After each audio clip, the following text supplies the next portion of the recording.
예! 드디어 한 주 끝났다. 완, 이제 뭐해? 나 약속이 좀 있어서. 너는? 그치. 불금을 그냥 보낼 수 없지. 나도 약속 있지. 친구들이랑 저녁 먹고 바로 클럽 간다. 하하. 월요일에 봐. 그래, 너도. Okay, let's go.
여러분, 방금 두 사람 어느 쪽이 더 행복해 보이시나요? 외향이는 주말 내내 집에만 있는 당신을 보며 무슨 재미로 살아? 인생 너무 노잼 아냐? 무슨 낙으로 살아? 라고 말합니다. 반대로 내향인인 당신은 쉴 새 없이 사람들을 찾아다니는 그들을 보며 와, 저렇게 길을 빨리고 다니다니 인생을 너무 낭비하는 거 아니야? 라고 생각하죠. 하지만 오늘 저는 여러분께 분명히 말씀드리고 싶어요. 둘 중 누구도 틀리지 않았어요. 단순히 성격이 다른 게 아니라 아예 서로 다른 운영체제, OS를 사용하고 있는 거예요. 왜 우리는 서로를 외계인 보듯 할 수밖에 없는지 그 비밀스러운 뇌과학 번역기를 지금 돌려드릴게요. 당신의 마음을 디버깅해줄 오류 없음. 지금부터 시작할게요. 가장 큰 오해부터 풀고 갈까요? 당신이 사람을 싫어해서 힘든 게 아닙니다. 단지 에너지를 충전하는 방식이 다를 뿐이에요. 외향인은 마치 태양광 패널 같아요. 사람을 만나고 웃고 떠들고 새로운 자극을 받을 때 에너지가 차오릅니다. 그래서 약속이 많을수록 오히려 살아나는 사람들이죠. 반대로 내향인은 유한한 배터리에 가까워요. 아무리 좋은 사람들과의 즐거운 시간이라도 그건 결국 배터리를 쓰는 활동이에요. 그래서 약속이 끝날 즈음 갑자기 말수가 줄고 표정이 멍해지고 이제 집에 가고 싶다는 마음이 올라오는 거죠.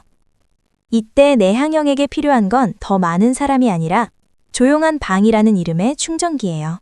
심리학에서는 이것을 최저 각성 이론으로 설명합니다. 외향형은 뇌를 깨우기 위해 더 강한 자극이 필요하고 내향형은 이미 기본 각성 수준이 높기 때문에 작은 자극만으로도 충분히 꽉 차는 거죠. 그러니까 내향형이 파티에서 먼저 집에 가고 싶어 하는 건 사회성이 부족해서가 아니에요. 이미 충분히 즐거웠고 뇌가 오늘은 이 정도면 됐어 하고 말하고 있는 겁니다. 그렇다면 이 두 사람의 뇌를 움직이는 연료는 무엇일까요? 외향형의 뇌는 보통 도파민이라는 보상 신호에 강하게 반응합니다. 새로운 사람, 예상 못한 자극, 즉흥적인 활동, 짜릿한 경험.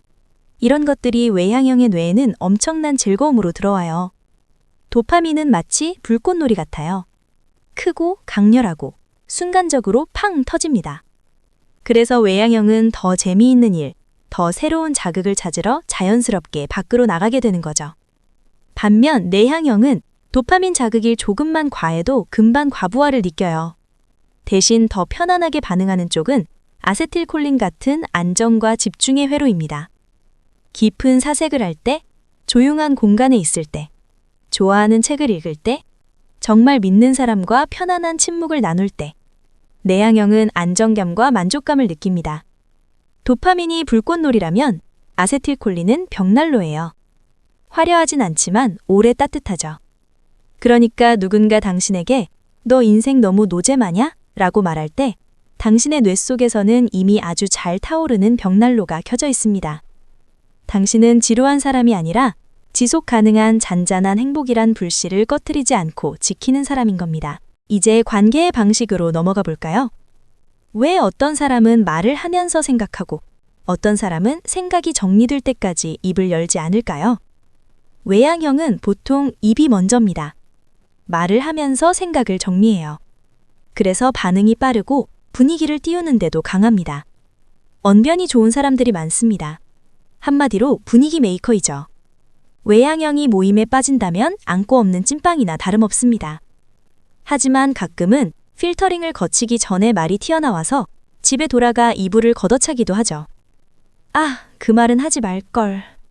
또, 제발 뇌를 거치고 좀 말해. 필터 없냐? 라고 사람들에게 종종 핀잔 듣기도 하죠.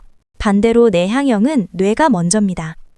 속으로 수십 번 시뮬레이션을 돌리고 말의 의미와 상대의 반응까지 어느 정도 정리한 다음에야 입을 엽니다. 그래서 자연스레 내향형은 말수가 너무 없죠. 말 좀 해. 재미없어? 관심 없어? 라며 속을 알 수 없는 사람 취급을 받기도 합니다. 하지만 그들은 말수가 적은 만큼 한마디를 해도 정확하고 핵심적일 때가 많습니다. 내향형이 스몰 토크를 힘들어하는 건 사회성이 부족해서가 아니에요. 그 짧은 대화 하나에도 머릿속에서는 엄청난 데이터 처리가 일어나기 때문이에요. 상대의 눈빛, 말투, 분위기, 숨겨진 의미까지 그 모든 것을 읽고 있으니 당연히 금방 피곤해질 수밖에 없죠. 이건 사회성이 없는 게 아니라 타인의 감정에 너무 섬세하게 반응하는 고능력 센서를 가진 겁니다. 이 차이는 연애에서 특히 더 재미있습니다. 외향형은 감정이 불붙으면 속도가 빠릅니다. 좋아하면 바로 표현하고, 보고 싶으면 바로 연락하고, 마음이 생기면 일단 앞으로 갑니다. 한마디로 브레이크 고장난 8톤 트럭 같은 스타일이죠. 반면 내향형은 뚝배기입니다. 천천히 데워져요. 좋아하는 마음이 생겨도 일상을 한 번에 확 바꾸지는 않습니다. 그래서 외향형은 종종 서운해합니다. 왜 나만 혼자 좋아하는 것 같지? 그런데 여기서 꼭 기억해야 할 게 있어요. 내향형은 좋아하지 않는 사람과 단 둘이 밥도 잘 안 먹고 별 의미 없는 전화도 잘 안 받으며 자기만의 공간 안으로 사람을 쉽게 들이지도 않습니다. 그러니까 느리다고 마음이 없는 게 아니에요. 오히려 더 신중하고 더 깊이 들어가기 때문에 느린 겁니다. 외향형의 사랑은 불꽃처럼 빨리 타오르고 내향형의 사랑은 뚝배기처럼 천천히 끓습니다. 속도가 달라도 진심이 아닌 건 아니에요. 자, 이제 그렇다면 두 유형들의 강점도 살펴볼까요? 외향형의 장점부터 봅시다. 첫째, 엄청난 친화력입니다. 외향형은 정말 사람을 잘 만나요. 비행기 옆자리 승객과도 금방 이야기하고 마트 계산대 줄에서도 새로운 친구를 만들 수 있는 사람들입니다. 둘째, 에너지와 추진력입니다. 분위기를 띄우고 사람들을 모으고 먼저 움직이고 먼저 시작할 줄 알아요. 위기 상황에서도 일단 해보자 하고 나서는 용기가 있죠. 이런 사람들은 팀을 움직이고 새로운 기회를 만들고 멈춰있는 분위기를 거침없는 행동력으로 바꿉니다. 원시 시대였다면 밖으로 나가 먹을 것을 찾고 새로운 길을 개척하고 부족을 먹여 살렸을 사람들이에요. 그렇다면 내향형의 장점은 뭘까요? 첫째, 깊은 집중력입니다. 내향형은 한 가지를 오래 붙잡고 깊게 파고드는 힘이 있어요. 둘째, 통찰과 계획 능력입니다. 겉으로는 조용해 보여도 머릿속에서는 굉장히 많은 것을 연결하고 분석하고 있습니다. 그래서 내향형은 장기적인 계획을 세우고 깊이 있는 아이디어를 만들고 복잡한 문제를 차분히 풀어내는 데 강합니다.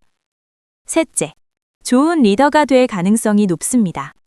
끝까지 듣고 사람을 과하게 통제하지 않으며 섣불리 판단하지 않기 때문이죠. 원시 시대였다면 내향형은 숲속의 작은 소리, 낯선 기척, 위험의 신호를 먼저 알아채고 모두를 살렸을 전략가였을지도 모릅니다.